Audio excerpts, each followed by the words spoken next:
பொருளாலும் உன் எல்லா விளைவின் முதற் பலனாலும் கர்த்தரை கனம் பண்ணு. அப்பொழுது உன் களஞ்சியங்கள் பூரணமாய் நிரம்பும், உன் ஆலயங்களில் திராட்சரசம் புரண்டோடும் என்று ஆண்டவர் சொல்லுகிறார். சகோதர சகோதரிகளே, ஒருவேளை வீட்டில் ஒரு செடி அல்லது மரம் இருந்தால் முதல் பலனை ஆண்டவருக்கு கொடுத்து கனம் பண்ணுகிறீர்களா?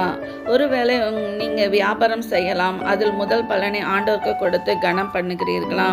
ஒருவேளை நீங்கள் வியாபாரம் செய்யலாம், அதில் முதல் பலனை ஆண்டவருக்கு கொடுத்து ஆண்டவரை கனம் பண்ணுகிறீர்களா? சிந்தித்து பாருங்கள் சகோதர சகோதரிகளே. நீங்கள் ஒருவேளை இதில் குறைவுள்ளவர்களாக இருந்தால் உங்களை சரிப்படுத்திக் கொள்ள வேண்டும்.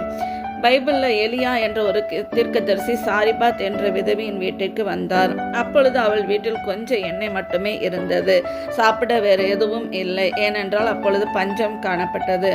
அப்பொழுது ஆண்டவர் தேசத்தின் மேல் மலையை கட்டளையிடும் நாள் மட்டும் பானையில் மா செலவழிந்து போவதும் இல்லை, கலசத்தில் எண்ணெய் குறைந்து போவதும் இல்லை என்று கர்த்தர் சொன்னார். நாம் ஆண்டவரை கனப்படுத்தும் பொழுது நம்முடைய வீட்டில் குறைவு என்பது இருப்பதில்லை. உங்கள் குறைவிலும் ஆண்டவரை கனம் பண்ணுகிறீர்களா? அதைத்தான் ஆண்டவர் எதிர்பார்க்கிறார். சகோதர சகோதரிகளே, ஆண்டவர் கனம் பண்ணுங்கள், ஆசீர்வாதத்தை பெற்றுக்கொள்வீர்கள்.